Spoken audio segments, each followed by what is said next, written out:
सगळ्यांचं महात्म्य होतं. आज सगळ्यांची लाडकी.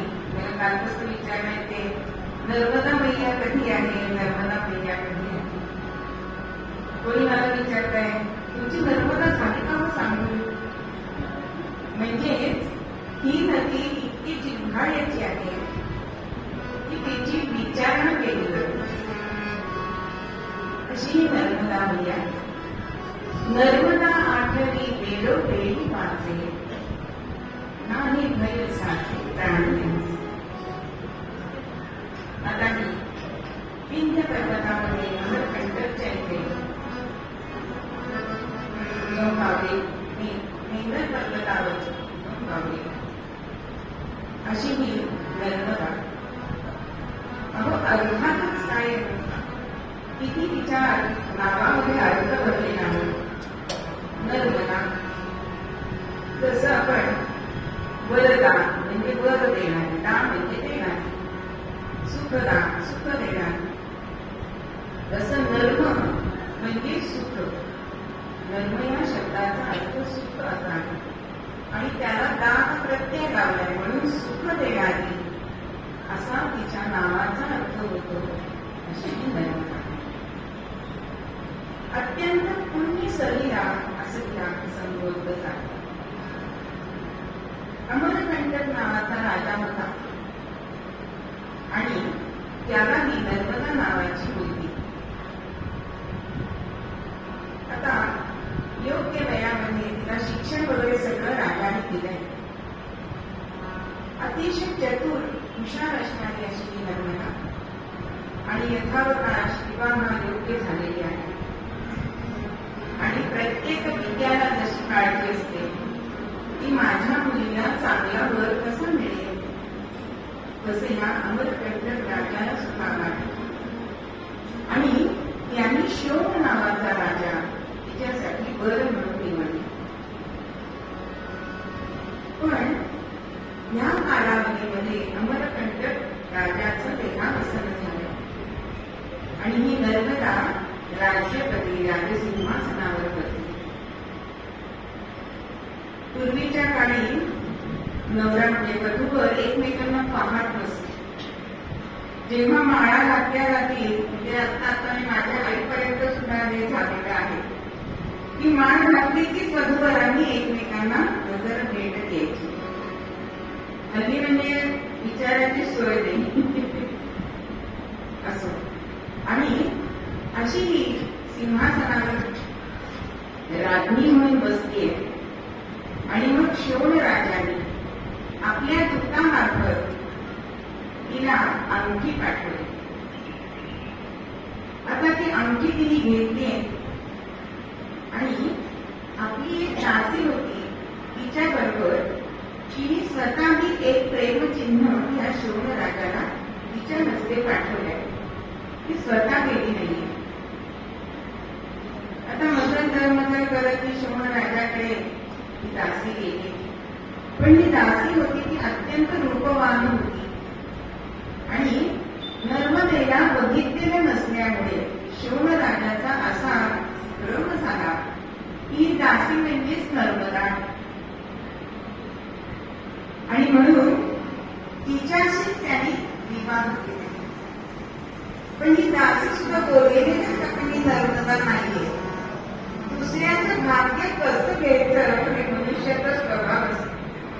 आपल्या माहिती नाही आपण सांगत नाही पटतं. तसे ह्या दासीला काय वाटलं की राजाचे आपल्यावर उपकारच आहे, त्याची ही उपकाराची भेट आहे ती त्यांनी आपल्याला स्वीकारल्या. आणि बरेच दिवस झाले तरी ही दासी आली नाही म्हणून स्वतः नर्मदा तिथे गेली. आणि असं तिच्या लक्षात आलंय की शोण राजा आणि आपली दासी यांनी आपला विश्वासघात केलाय. शोण राजाला जेव्हा हे सगळं कळलं तेव्हा त्यांनी माफी मागितली. पण तिच्या मनातून लग्न हा विचारच उतरून गेला आणि म्हणून आमची नर्मदा मैया ही कुमारिकाच राहिलेली आहे. अशी ही नर्मदा मग जेव्हा तिला असं वाटलं की आता आपल्याला परोपकारासाठीच जगायचं, मग तिने शंकर भगवानांची उपासना केली. आणि शंकर भगवान प्रसन्न झाल्यानंतर मी काय मागितलंय की भगवंता, हे भगवान शंकरा, आपला नित्य सहवास मला लाभावा, इतकंच माझं मागणं आहे. आणि तथास्तु म्हणते. म्हणून नर्मदेच्या काठी आपल्याला जास्त करून भगवान शंकरांची देवालये दिसतात, ते एवढ्याच आहे. अशी ही नर्मदा मैया, तिची ही कहाणी, आणि ती परोपकारासाठी म्हणूनच वाहते. आता आपण सगळ्या नद्यांची माहिती बघितली, पण त्याच्यामध्ये परिक्रमा फक्त नर्मदेचीच करतात. त्याला काय कारण आहे? हो, आता गंगा एवढी स्वर्ग नदी, तिची नाही परिक्रमा करत. काही जण करतात, पण विख्यात कशी आहे ती नर्मदा परिक्रमाच आहे. तर त्याच्यामध्ये काय कारण आहे? तर ज्या वेळेला पहिली नर्मदा परिक्रमा ही मार्कंडेय ऋषींनी केली, म्हणजे जसं आपण बघितलं की मोरया गोसावी यांनी पहिली अष्टविनायक यात्रा केली, तशी पहिली नर्मदा परिक्रमा ही मार्कंडेय ऋषींनी केलेली आहे. आणि ती किती मोठी होती? म्हणजे त्यावेळेला असं सांगितलंय की त्यांची ती नर्मदा परिक्रमा 27 वर्ष चालली. म्हणजे त्यांनी फक्त नर्मदा नदीलाच परिक्रमा केली नाही, तर तिला मिळणाऱ्या उपनद्या, झरे, नाले असे मिळून 999 अशी संख्या दिलेली आहे. म्हणजे ह्यांना सुद्धा त्यांनी न बोलायला ही पहिली नर्मदा परिक्रमा केली, त्यांना 27 वर्ष लागली. मार्कंडेय ऋषी चिरंजीव आहेत, म्हणजे त्यांच्या काळामध्ये त्यांनी 21 प्रलय बघितले, आणि त्या प्रलयामध्ये सर्व नष्ट झाले. पण आमची नर्मदा मैया ही नष्ट झाली नाही, म्हणून ती जास्त पुण्यवान आहे, म्हणून ह्या नदीची परिक्रमा केली जाते असं सांगितलेलं आहे. मग ही परिक्रमा करताना, कारण तिची परिक्रमा खूप मोठी आहे, जवळजवळ 3500 असे किलोमीटर चालावं लागतं. ती खूप खडतर आहे असं मी सांगतात. मी स्वतः केलेली नाही, पण ज्यावेळी नर्मदा परिक्रमा केली जाते त्यावेळी काही पथ्य पाळायचे असतात, काही नियम पाळायचे असतात. आणि ते नियम कोणते? तर प्रथम हिचं अमरकंटकच्या इथे पूजन करायचं असतं. त्यावेळी ही कुमारिका असल्यामुळे कुमारिका पूजन सुद्धा केलं जातं. गुरुजींकडून संकल्प सोडून घेतला जातो, तिची प्रार्थना केली जाते की हे आई, आम्हाला तुझी परिक्रमा करण्याचं साहस दे, बल दे. आणि तिचं जल हे आपल्या जवळ परिक्रमा होईपर्यंत ठेवायचं असतं. तिची सकाळ संध्याकाळ आरती करायची असते. निदान खडीसाखरेचा नैवेद्य तरी आरतीच्या वेळी दाखवला जातो. आणि ही परिक्रमा करताना सुद्धा शक्यतो नदीच्या काठावरून चालायचं, नदीला आपल्या उजव्या बाजूला ठेवायचंय आणि ही परिक्रमा करायची. नदीचा प्रभाव, म्हणजे जेव्हा आपण नदीमध्ये स्नान करतो नर्मदा नदीमध्ये, तर खूप आतमध्ये सुद्धा जायचं नाहीये की मला पोहायला येत आहे तर मी आत जाऊन पोहून येईल असं करायचं नाही. कमरेपर्यंत पाण्यामध्येच नदीमध्ये स्नान करायचे असं सांगितले. त्याशिवाय 2 दिवस पुरेल एवढंच अन्न हे आपल्या जवळ ठेवायचे. आपण कुठे प्रवासाला गेलो की एक पूर्णपणे खाऊची पिशवी आपल्या बरोबर असते. म्हणजे माझी काकू म्हणायची की कपड्याची पिशवी आणि खाऊचा ट्रक असं असायचं.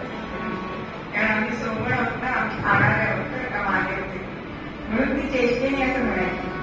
पण 2 दिवस पुरेल एवढाच शिधा हा आपल्या जवळ ठेवायचा. कपड्याचा सेट, एक काठी, एक छोटी सुरी, चाकू, काहीतरी शस्त्र, एक डायरी, मैयाचं एक चित्र असं आपल्याजवळ ठेवायचं. ही यात्रा अनवाणी करतात.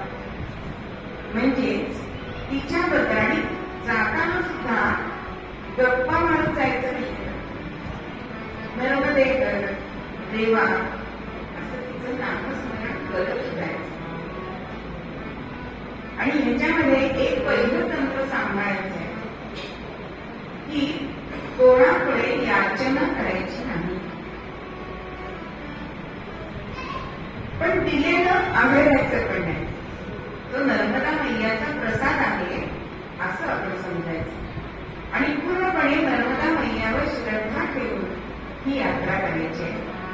म्हणजे जसं आई ही बालकाची काळजी घेते की नाही, तशी आपली काळजी नर्मदा मैयाच्या परिक्रमेमध्ये घेते अशी खात्री ही आपल्याला असायला पाहिजे. असा निष्ठावंत भाव हा नर्मदा मैयावर असायला पाहिजे. मग अशी ही परिक्रमा करताना ज्यावेळी तुम्ही मुक्कामी राहाल त्यावेळी सुद्धा गप्पा मारायचे नाही. संध्याकाळी सत्संग करावा, कथा, कीर्तन, धर्मचर्चा अशा अनेक गोष्टी आपल्या निवासस्थानी ह्या करायच्या. काही जण भीती घालतात की नर्मदा परिक्रमा खूप अवघड आहे, तुम्हाला जमेल की नाही. पण माझ्या या मैत्रिणी केले बरं का. आणि काही काळ त्या एकट्या पण होत्या. म्हणजे मैत्रिणीपासून बाजूला झाल्या, मार्ग चुकला, पण श्रद्धा असल्यामुळे ती त्यांनी पूर्ण केली. अशी ही नर्मदा मैया आपल्या बालकांचं अतिशय काळजी घेत असते. ती परीक्षा घेत असते, खरंच माझ्यावर यांचा विश्वास आहे की नाही. म्हणून ती संकट सुद्धा आणते. म्हणजे आई बघा दुपारी झोपलेली असते, पण ती लक्षपूर्वक आपल्या बाळाकडे दुर्लक्ष करत असते की नाही. तसंच आहे की जिन्यावरनं हा पडल्याशिवाय चढणार नाही हे आईला माहिती असतं, पण ती त्याला पडू देते. त्याच्याशिवाय ह्याची प्रगती होणार नाही. तसंच ही नर्मदा मैया आपली परीक्षा घेऊन आपण किती कणखर आहोत हे बघत असतो. अनेक जणांना तिचं दर्शन होतं. कुणाला कुमारिकेच्या रूपामध्ये होतं, कुणाला ओंकाराच्या रूपामध्ये होतं, किंवा एखादा मनुष्य असं. म्हणजे आता आम्ही जेव्हा तिलकवाड्याला कीर्तनाला जेव्हा मी गेले होते त्यावेळी टेंबे स्वामींचं तिथे जो मठ आहे तिथे सगळे नर्मदा परिक्रमा करणारे उतरतात. ते त्यावेळेला मला असं वाटलं की एवढ्या सगळ्यांमध्ये फक्त आम्ही दोघांनी नर्मदा परिक्रमा केलेली नाही, बाकी सगळे आपापले अनुभव सांगत होते. तर त्यातल्या दोघी मैत्रिणींचा असा अनुभव होता की आम्ही गेलो आणि आम्हाला रस्ता मिळेना, पण कोणीतरी कानात सांगावं तसं डोळे पिटा. आणि आम्ही डोळे पिटलो तर आम्ही रस्त्यावरती मार्गावर आलेलो. पण हे कशाने होतं तर तिच्यावर पूर्ण आपण भाव ठेवला, श्रद्धा ठेवली तर हे होतं. प्रत्येक वेळी जसं आपण आपल्याकडे रामराम म्हणतो कोणी भेटल्यानंतर, तसं तिथे नर्मदे घर किंवा आपल्या वारीमध्ये आपण म्हणतो माऊली माऊली असं म्हणतो. त्याप्रमाणे नर्मदा परिक्रमेला नर्मदे घर असं म्हणतात. नमस्कार वगैरे असं म्हणत. काही जण म्हणजे मार्कंडेयांची तर मोठी झाली, पण जर रीतसर शास्त्र शुद्ध जर आपल्याला करायची असेल तर 3 वर्ष 3 महिने 13 दिवस असेल नर्मदा परिक्रमेला ना. आणि ती कधी सुरुवात करायची तर प्रबोधिनी एकादशी म्हणजे चातुर्मास संपल्यानंतर ही नर्मदा परिक्रमा आपण सुरू करायची असते. मग कोणी 108 दिवसात करतात, कोणी 120 दिवसात करतात. पण काही जणांना असं असतं की नाही की आम्हाला एवढंही शक्य नाही. मग ते म्हणतात आम्ही बस नाही करतो. म्हणून आम्ही ज्या कंपन्या ट्रिप काढतात सुद्धा नर्मदा परिक्रमामध्ये त्याला बसनी सुद्धा आपण परिक्रमा करू शकतो. पण बसनी करणं सुद्धा त्याला आर्थिक कौटुंबिक अशी जी संकट आहेत की त्याच्यामुळे आम्ही नाही करू शकत. तर त्याच्यामध्ये 1 दिवसीय सुद्धा नर्मदा परिक्रमा आहे. म्हणजे किती सोपं सांगितलेलं आहे बघा.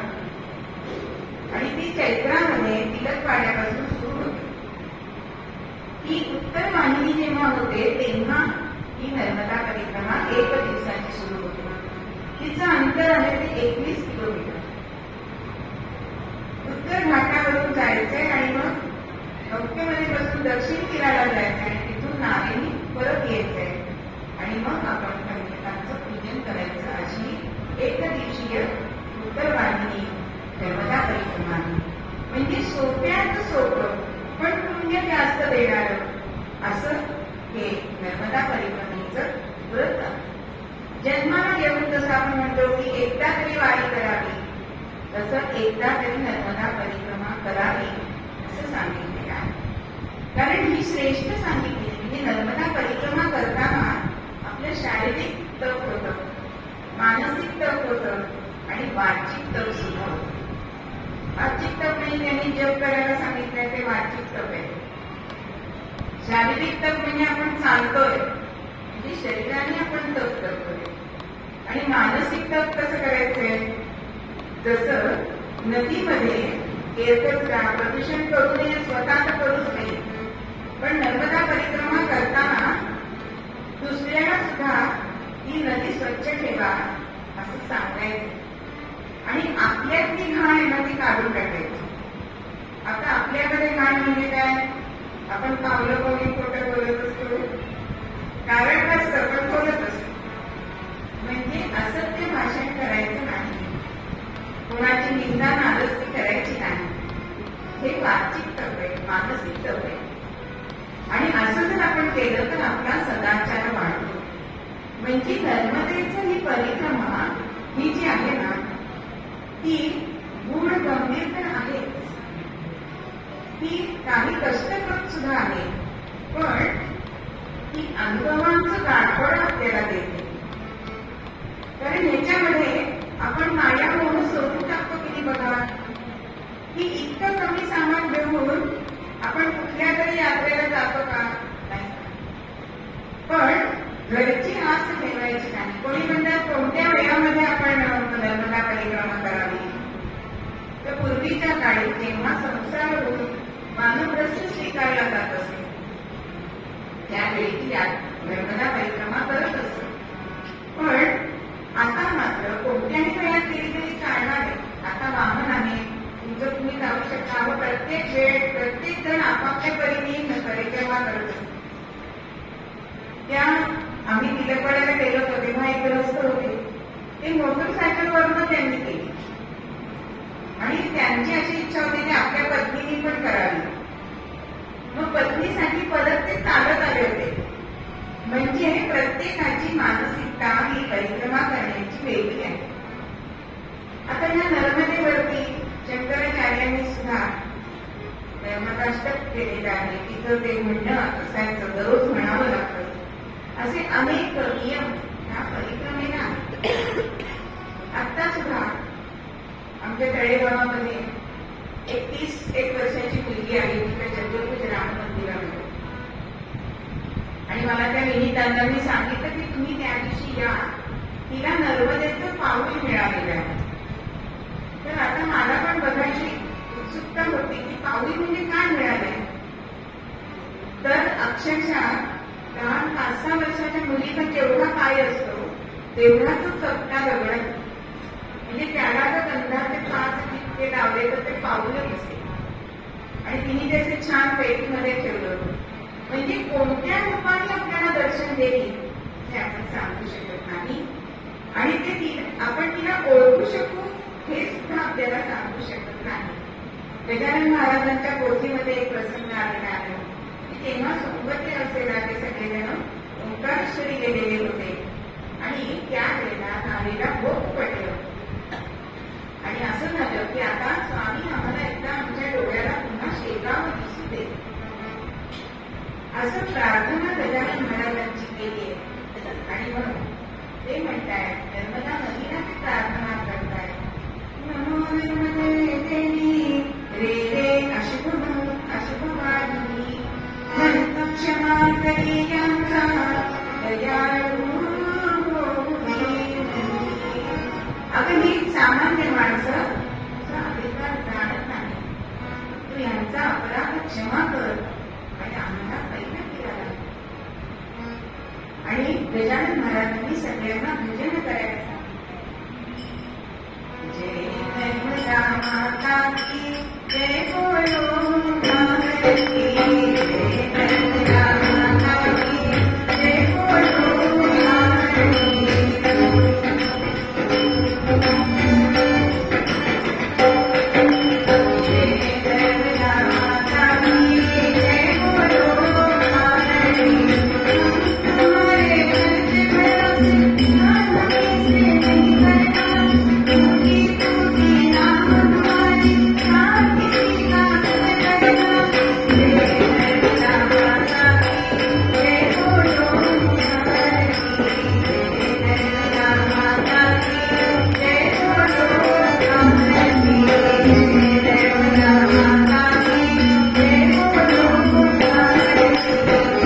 तिथे नर्मदा मैया प्रकट झाली आणि त्या नौकेतलं सगळं पाणी काढून टाकले आहे आणि त्या चित्राला हात लावला आणि ती थोडी तरंग तरंग अशी तिला बनवली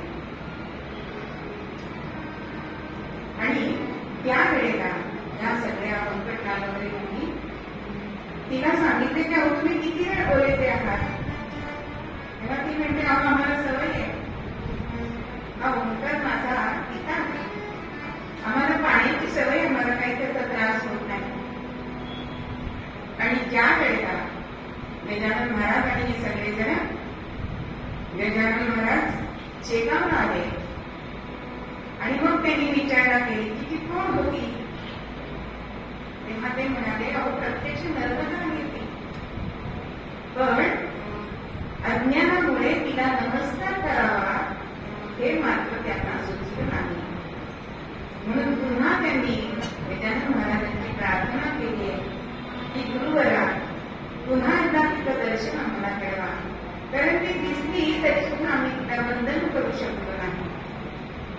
आणि एवढंच नाही, जर सोमवती अवसेला तुम्ही जाऊ नका यात्रेला पर्वतामध्ये असं गजानन महाराज सांगत होते, कारण ही नर्मदा मला ह्या विहिरीमध्ये दररोज स्नान घालते असं सांगितलेलं. म्हणून ह्या सगळ्या भक्तांना असं जाणवलं की तुम्ही सांगितलं होतं या भक्तीमध्ये ती आहे. आणि मग पुन्हा गजानन महाराजांनी तिला नदीच्या विहिरीमध्ये आवाहन केलंय आणि तिथे ती मगरावरती प्रकट झाली. अशी ही नर्मदा मैया ती आपल्या बालकांचं नेहमी रक्षण करते. तिला मायेच्या पदरामध्ये घेते, त्यांना काही कमी पडू देत नाही. त्यांची जी गरज असेल ती पुरवते, पण ह्याची अनुभूती आपण घेणार नाही. जर आपला विश्वास नसेल तर ही अनुभूती येणार नाही. म्हणजे गंगा स्नान केलं तरच आपल्याला पुण्य मिळतं. यमुनामध्ये जर आपण 7 दिवस स्नान केलं तर आपलं पापक्षालन होतं. पण नर्मदेची म्हणती अशी आहे, यथा गंगा तथा रेवा तथा देवी सरस्वती. या सगळ्या नद्या आहेत त्या कशा आहेत, विशाळासारख्या दिसत आहेत, पण समपुण्यफलं प्रोक्तम. या सगळ्यांचं पुण्य देण्याचं सामर्थ्य मात्र वेगवेगळं आहे. तर नर्मदा मैयाचं दर्शन जरी आपण घेतलं तरी सुद्धा आपलं पापक्षालन होतं. त्याच्यासाठी तिच्यामध्ये आपल्याला स्नान केलंच पाहिजे असं नाही. अशी ही पुण्यसलिला आहे. अहो तिचं एक नाव रेवा आहे. मग रेवा या नावाचा काय अर्थ आहे, तर रेवा म्हणजे पुढ्या मारत चालणं. एखादी छोटी मुलगी बघा बागडत जाते, धावत जाते वेगळं, धावणं वेगळं आणि बागडणं वेगळं. जेव्हा ती आपल्या मनामधल्या विचारांमध्ये असते तेव्हा ती बागडते बघ, आणि आईने बोललेलं तर धावत जात. तशी ही रेवा जी आहे ना, ती जेव्हा उगम पावते तेव्हा तिचा प्रभाव किती खाली जातो, 1800 किलोमीटर खाली जातो. म्हणजे इतकी ती उड्या मारत मारत जाते, म्हणून तिचं नाव रेवा असं पडले. त्याशिवाय तिचं नाव रंजना आहे, शोभा आहे, महानद आहे, चित्रकला असं तिचं नाव आहे. अशी अनेक नावं तिला ठेवलेली आहेत. मग ही जी नर्मदा नदी आहे ही अत्यंत पुण्यसलिला. दर्शन मात्रे तुम्हाला ती पापक्षालन करत असते. म्हणून आपल्याला पुढच्या चरणामध्ये आता आपल्याला पुढचा सगळा अनुभव बघायचा आहे. दररोज आपण फक्त नद्यांची माहिती बघत होतो की तयारचे संगती प्राणी धरत. जे जे तिच्या सहवासामध्ये जातात, जे जे तिच्या संगतीमध्ये जातात ते सगळे धरून जातात. म्हणजे इतर कुठलंही पुण्यकर्म तुम्ही केलं नाही आणि फक्त नर्मदा परिक्रमा केली तरी तुमच्या आयुष्याचं सार्थक होणार आहे. इतकं सामर्थ्य तिच्या पाण्यामध्ये आहे. आणि ह्या नर्मदा परिक्रमेमध्ये सुद्धा असा एक नियम सांगितलेला आहे की फक्त नर्मदेचंच जल प्यायचंय, बिस्तरी बाटल्या वापरायच्या नाही. कारण पाणी पिरूनच आपण ही नर्मदा परिक्रमा करायची आहे। मग तयाचे संगती प्राणी दर्शन माते होती मोक्ष प्राप्त। नुसतं दर्शन जरी घेतलं तरी सुद्धा आपलं पाप नाहीस करणारी अशी ही श्रेष्ठतम ही अशी नर्मदा नदी आहे। मग त्याच्या पुढच्या चरणामध्ये आपल्याला बाबा काय सांगताय की तुका म्हणे नामी एकनिष्ठ भाव, नामावरती एकनिष्ठ भाव ठेवा। एकनिष्ठ म्हणजे तिथे त्याशिवाय दुसरं काही नाही असा जो भाव आहे तो एकनिष्ठ। म्हणजे बघा की द्रोणाचार्यांनी एकलव्याला सांगितलं होतं की मी तुला शिकवणार नाही, पण त्याचा भाव एकनिष्ठ होता की नाही। म्हणून मातीचा पुतळा करून मला गुरु शिकवताय असं समजून त्याने स्वयं शिक्षण घेतलं तर एकनिष्ठ भावावरती घेतलं। म्हणजे इतकं ते शिक्षण त्याचं मोठं होतं की ज्या वेळेला अर्जुनादी सगळे जण त्या अरण्यामध्ये आले असताना एक कुत्रा भुंकत होता आणि त्या कुत्र्याचा आवाज बंद करण्यासाठी हा एकलव्याने असे काही शरसंधान केलं की त्या कुत्र्याच्या तोंडामध्ये बाण गेले पण त्याला एकही जखम झाली नाही। म्हणजे हे बघून अर्जुन सुद्धा थक्क झाला की ही त्याला विद्या देणारे गुरु कधी कोण आहे। अशी एकनिष्ठता असायला पाहिजे की नर्मदा मैयाशिवाय माझं कोणी नाही ही जर भावना आपण ठेवली तर ती आपल्याला काही करून ठेवू देत नाही।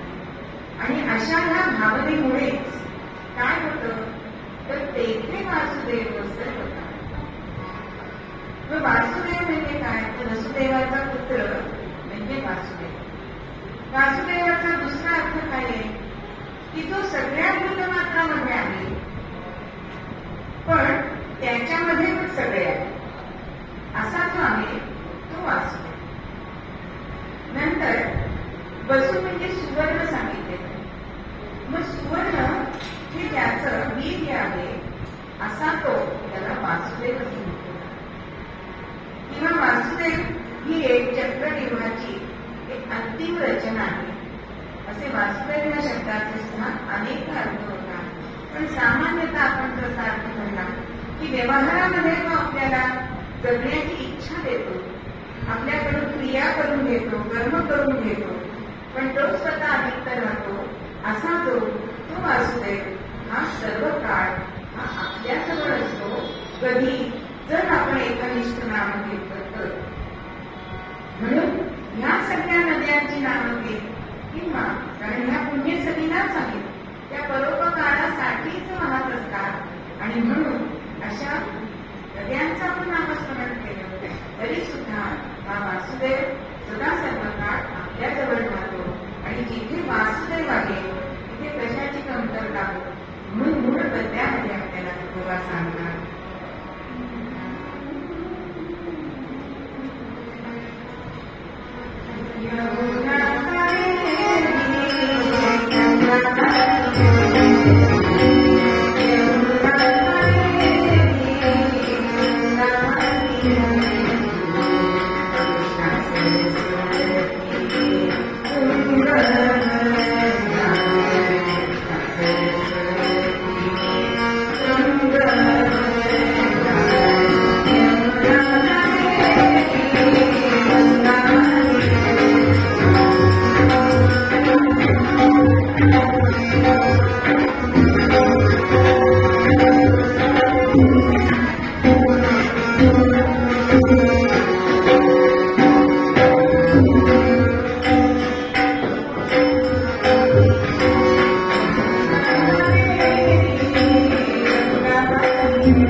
आणि हे दृश्य पेशव्यांनी बघितले.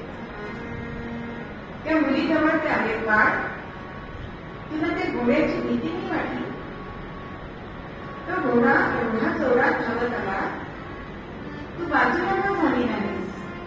तेव्हा त्या मुलीने उत्तर दिले की आम्ही त्यांनी उत्तर दिलंय की आपण जी निर्मिती केलेली आहे तिचं रक्षण आपणच करायचं. आणि हे उत्तर देताना तिच्या डोळ्यामध्ये जे तेज होतं ना, ते पेशव्यांना खचितच भावलंय. आणि त्यांच्याबरोबर मल्हारराव होळकर होते. आणि त्यांनी मल्हाररावांना सांगितलं की ही मुलगी तुम्हाला सुरू करून देऊ. सगळ्यांना कळलं असेल कोणाचं चरित्र आहे. तर अशी ही चौंडे गावामध्ये राहणारी नंदन जातीमध्ये जन्माला आली, पण अतिशय बुद्धिमत्ता तिची प्रगल्भ होती. बुद्धीच्या करताळ पाहून गुरुजी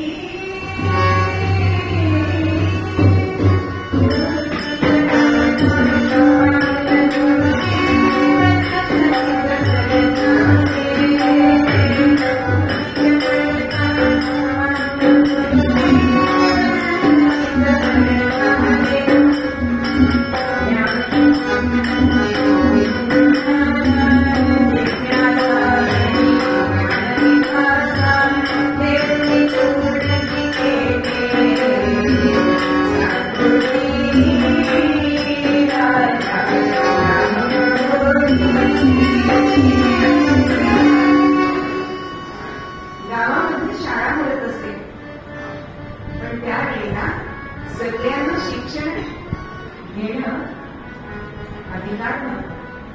मग ही मुलगी ही अहिल्या त्या शाळेच्या समोर जो पार होता तिथे बसायची आणि ते गुरुजी काय शिकवत आहेत ते ग्रहण करायचे.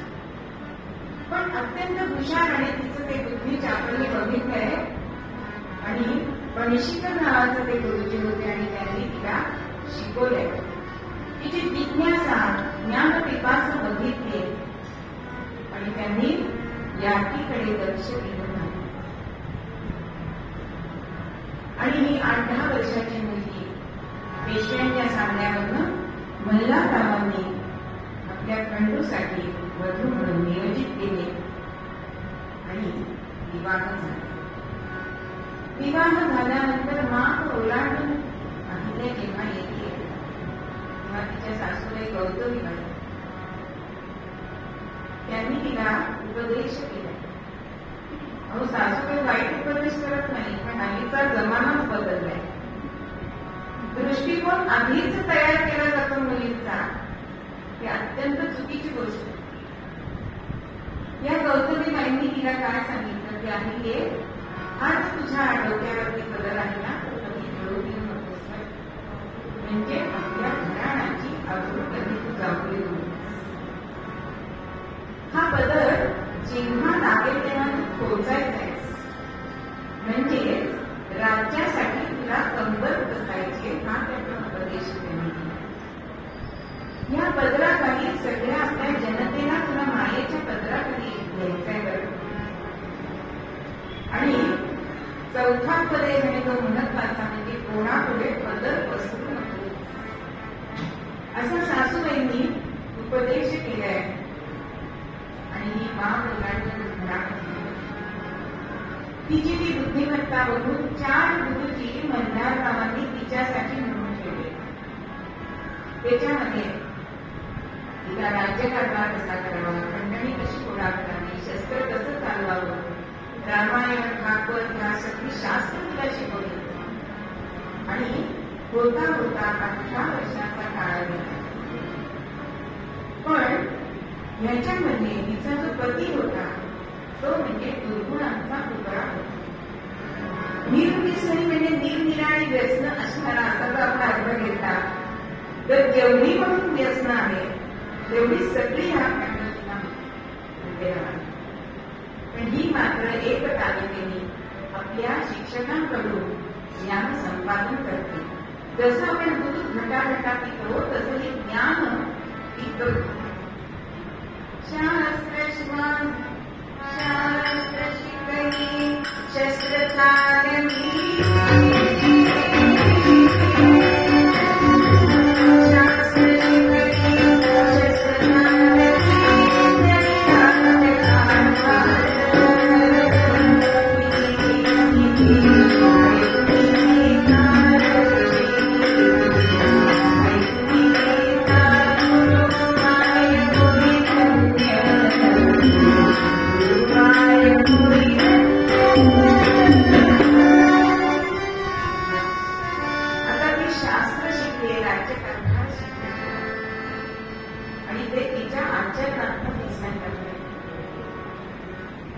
एकदा खंडेराव म्हणजे पतीला ते चावडीवर आलेले आणि त्या कारखान्याकडे पैसे मागतात. हे जेव्हा तिला दिसलं त्यावेळी तिने कथावणी बघितली आणि त्या कथावणीमध्ये असं लिहिलेलं होतं की दर महिन्याला जेवढा त्यांना पैसा खर्च करण्यासाठी द्यायचा आहे तो देऊन झालेला आहे. म्हणून ती आपल्या पतीला म्हणते की आता तुम्हाला एकही पैसा मिळणार नाही. असं पत्नीने सांगितलं म्हणजे अपमानच आहे.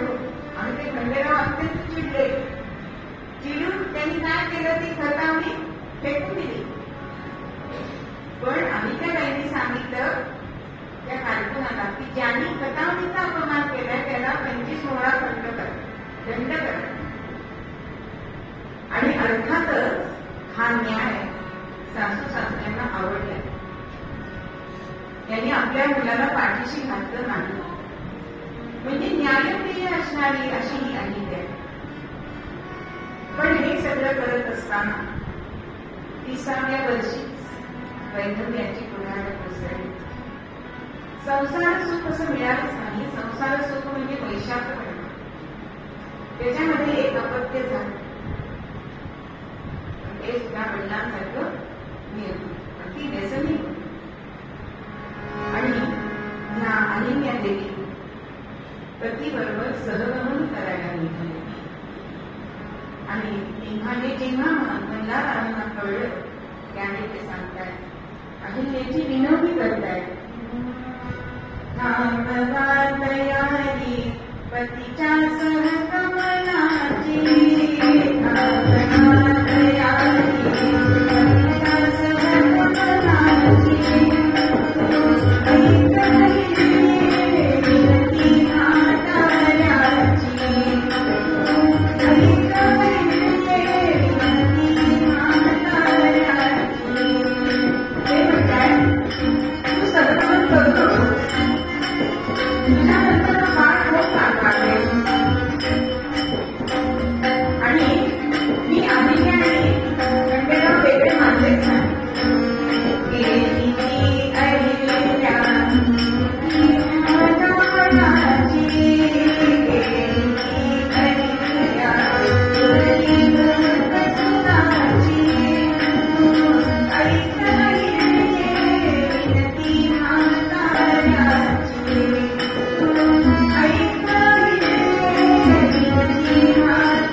दोन्ही तुला करायचं.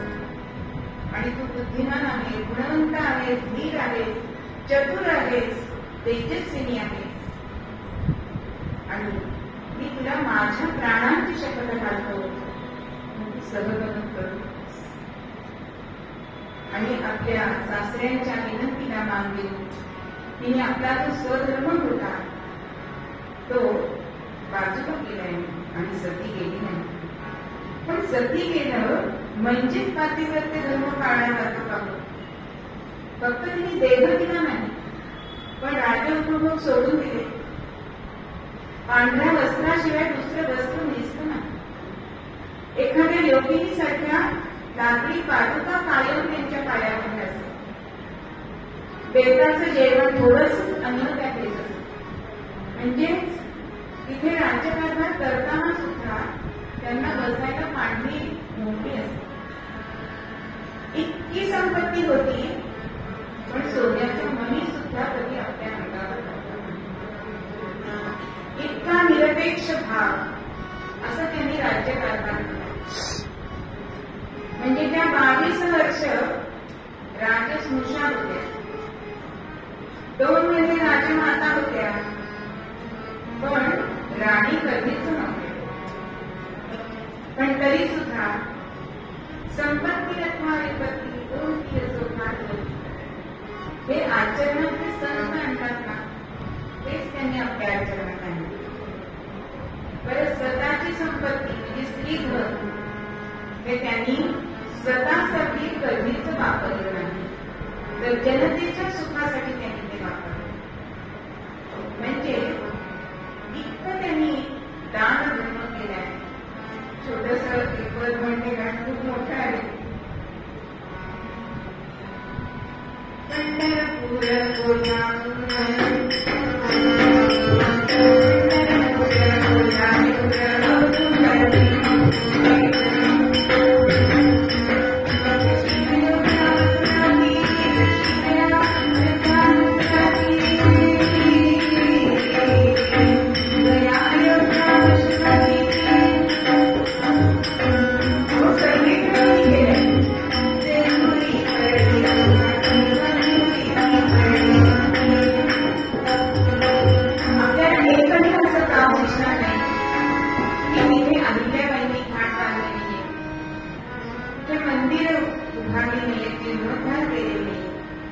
अगदी हरिद्वार ऋषिकेश पासून केदारच्या पर्यंत जरी आपण उत्तरेकडे गेलो आणि दक्षिणेकडे गेलो तरी अहिल्याबाईंचं कर्तृत्व आपल्याला दिसतं. म्हणजे पानशेरच्या पानिपतच्या युद्धामध्ये आपलं सैन्य पाण्याला मेलं हे जेव्हा त्यांनी बघितलं, त्यावेळेला त्यांनी विहिरीत होत्या, पाणपोळ्या बांधल्या की पाण्यासारखं जीवन जे आहे ते सगळ्यांना मिळालं पाहिजे. कुठे अन्नछत्र राहते, कुठल्या संस्थानांना भूमी दान दिली, पण कुठेही स्वतःची प्रसिद्धी केली नाही. त्यांचं माहेश्वरी जी राजधानी आहे तिथे जर आपण गेलो तर त्यांचं देवघर खरंच बघण्यासारखं आहे. त्यांच्या देवघरामध्ये आजही जवळजवळ 4-4 कोटी चांदीच्या समया आहेत. मोठा गोपाळ कृष्ण शिवाची पिंडी त्यात ते शिवभक्त होता, पण त्यांचा पुतळा जरी बघितला त्यांच्या हातामध्ये शिवलिंग दिसतात. अशा अहिल्याबाई अत्यंत राजकारभार करणाऱ्या उत्तम राजकारभार करणाऱ्या, पण त्यांनी स्वतःच स्त्रीधन दिलं, पण राज्यकारभारातला एकही पैसा वाया घालवला नाही. म्हणजे दोन्ही ह्याच्यामध्ये आपल्याला असं तफावत दिसते की इकडे त्यांचं वैराग्य दिसतं आणि राजसंपत्ती जी होती ती त्यांनी विश्वस्ताप्रमाणे केली की मी हे विदंत म्हणून, पण त्याच्यामध्ये चोख राज्यकारभार असायला पाहिजे. म्हणजे एखादा भुजंग जसा संपत्तीवर बसतो तसं त्यांचं राज्यकारभारावरती लक्ष. त्या रूढी पाळणाऱ्या होत्या, पण अनावश्यक रूढी त्यांनी नाहीशा सुद्धा केलेल्या आहेत. म्हणजे ज्या वेळेला पती खंडेराव जेव्हा गेले त्यावेळेस त्यांना तर्पण चालू होतं, श्राद्धविधी चालू होता आणि ह्या खंडेरावांना 2 यवन पत्नी. तर गुरुजींनी त्यांना पाणी द्यायला नकार दिला.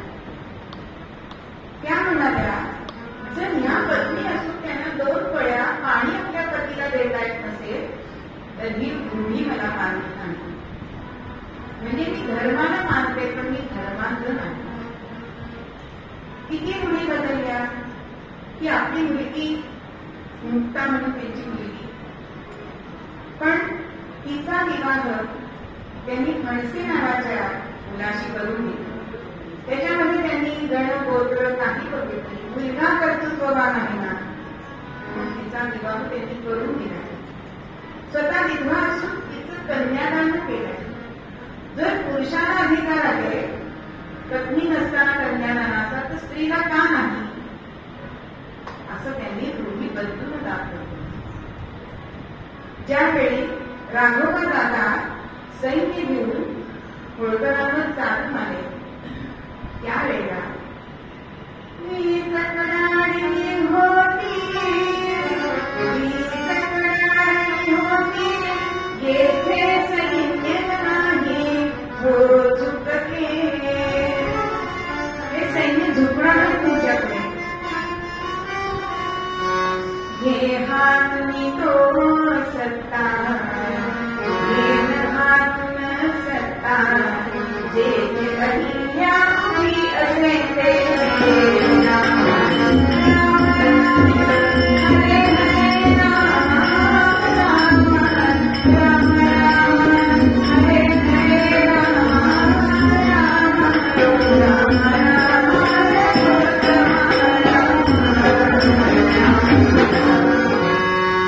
जशी वीज कडाड आली तसे राघोबा दादांना त्यांनी प्रत्युत्तर दिलंय आणि त्या सांगतायत नुसतं सांगितलं नाहीये, कलिकेबरोबर बांगड्या पाठवले आणि सांगतायत की माझ्याबरोबर युद्ध करून जर मी हरले तर कोणीच मला हसणार नाही, पण तुम्ही जर हरला तर तुम्हाला तोंड दाखवायला जागा उरणार नाही. म्हणजे आपल्या राज्यावर आलेलं परचक्र हे बुद्धिमत्तेने त्यांनी हाणून काढले. एक स्त्री त्यांच्याकडे आली होती आणि त्या स्त्रीने त्यांना सांगितलं की माझं सगळं धन मला तुम्हाला द्यायचं. त्या म्हणाल्या हे धन राज्याचं नाही, म्हणून त्यांच्याकडनं त्यांनी सोडती सोडण्याकरता जीर्णोद्धार करून दिला. म्हणजे त्या इतक्या प्रसिद्धी परामर्श होत्या की एका कवीने त्यांच्यावरती मोठ्याच्या मोठं काव्य लिहून एक बाळ तयार केलं, पण ते बाळ त्यांनी नर्मदा नदीमध्ये सोडून दिलं. उलट त्यांना त्यांनी सांगितलं की अहो राज्यकर्त्यांची स्तुती करण्यासाठी तुमची ही दैत्य देणगी वाया घालवू नका. किंवा अनंत पंथीसारखे जे कवी होते जे लावण्या लिहित होते त्यांना ईश्वर त्यांच्याकडे तू लक्ष दे, ईश्वराची गीतं लिहा असं त्यांना सांगितलं. त्यांनी अतिशय प्रजेला ही मुलासमान मानलेलं आहे.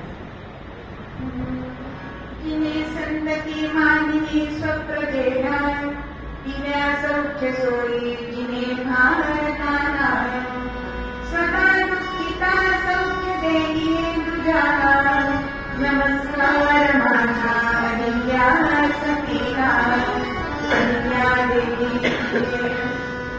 अहो जिनी सौख्य सोयी भारताला दिली, कुठल्या सौख्य सोयी आता आपण पाठ पाडले मंदिरांचा जीर्णोद्धार केला आहे तर आपण बघितलं, पण त्यांनी पहिलं गोष्ट हे त्यांनी काढली आहे. म्हणजे दररोजचा व्यवहार जर आपली काही आहे ते पेशव्यांपर्यंत पोहोचलं पाहिजे, म्हणून त्यांनी माहेश्वर ते पुणे याच्यामध्ये 8-10 भागामध्ये आपले दूत ठेवले आणि ही बातमी पुढे पुढे जाऊन दररोज पेशव्यांना बातमी कळत असते आणि त्याच्यानंतर हे गोष्ट आपली. पण पहिली मूळ कल्पना ही अहिल्याबाईंची. त्यानंतर त्या पर्यावरणवादी सुद्धा होत्या.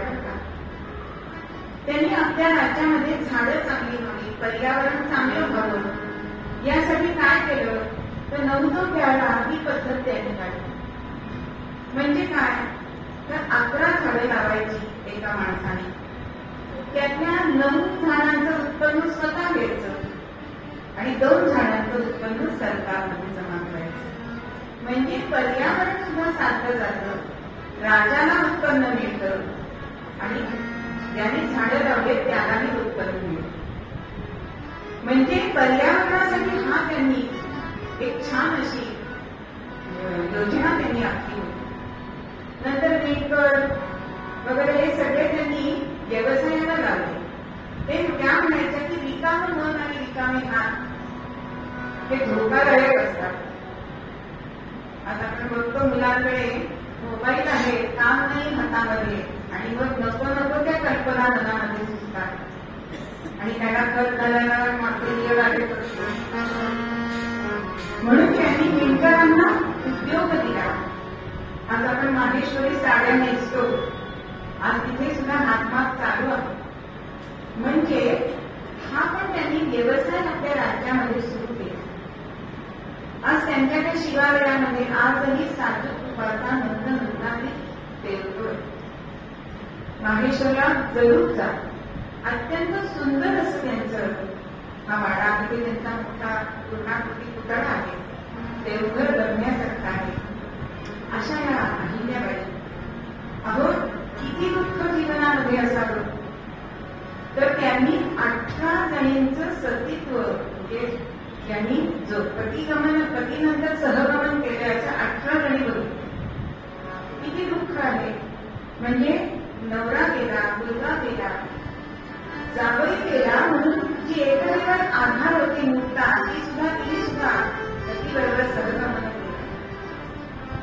पण मनाने खचल्या नाही. राज्यासाठी सगळं आपण करायचंय.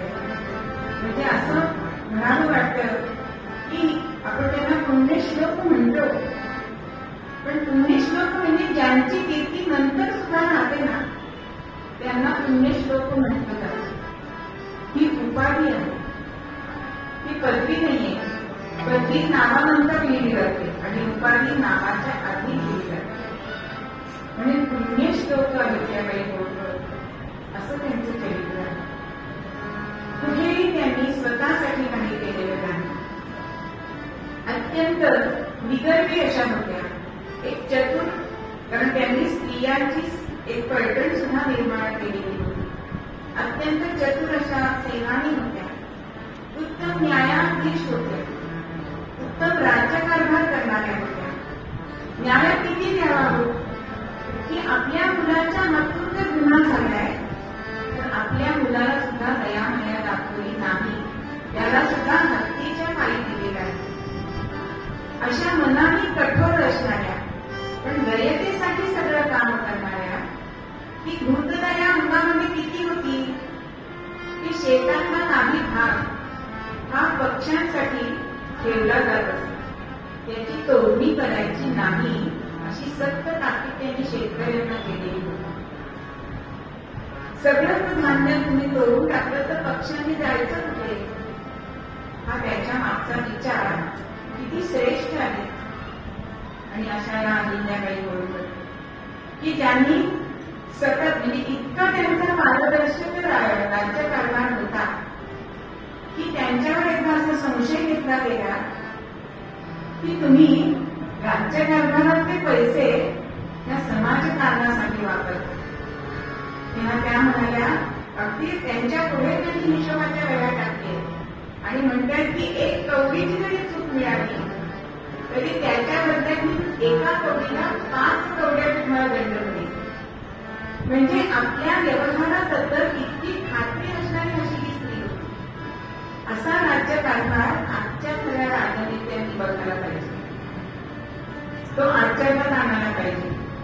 पण गादीवर आलं की आपले किस्से आपण कधी करतो त्याची घाई सगळ्यांना झालेली आहे सगळं. म्हणून असं म्हणावं असं वाटतं की पुन्हा इथे ये आणि न्यायाचं, नीतीचं, सदाचाराचं राज्य पुन्हा येऊ दे. आणि अशा या अहिल्याबाईंना त्यांचं श्रावणामध्ये प्रत्येक पंधरवड्यात चतुर्दशीला ही सती कैलासाला गेली. आज आमच्या समितीमध्ये त्यांची पुण्यतिथी मातृदिन म्हणून साजरा केला जातो. अशी ही संतांचे गुण तिच्यामध्ये होते. म्हणून मी आज ठरवलं की दुसऱ्या संतांचं चरित्र लावण्यापेक्षा अहिल्याबाईंचं चरित्र लावावं. मग जिच्या दर्शनाने सुद्धा आपण पावन होतो ही खरी म्हणजे खरी नर्मदेची कन्या आहे. म्हणून नर्मदा मैया सुद्धा तिच्याबद्दल कृतज्ञता व्यक्त करत असते की माझी बाळ कितीही दुःखी असते तरी दुसऱ्यांना सौख्य देण्यासाठी म्हणून ती करते. म्हणून तिच्या दर्शनाने आपण कृतार्थ होऊया. म्हणून नर्मदा माई आणि अहिल्याबाई होळकर या वेगळ्या नाही. या माय आणि कन्या मायलेकीच आहे. दोघींचं दर्शन घेतलं तरी सुद्धा आपल्याला मोक्ष प्राप्त होऊ शकतो, इतकं पुण्य त्यांच्या वाटल्याने. म्हणून तुकोबा म्हणतात की त्यांच्या दर्शनाने होईल मुक्ती प्राप्त. म्हणून अशांचा सहवास करा, अशा नद्यांचा सहवास करा की जेणेकरून आपल्या जवळ वासुदेव कायम स्वरूपी राहील, सदा सर्व मागावी.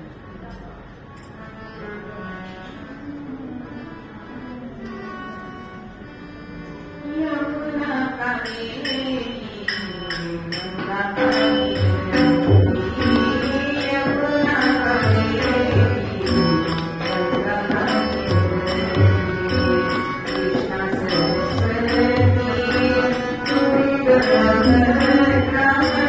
Krishna Saraswati Tungabhadra Yamuna Kaveri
Thank you.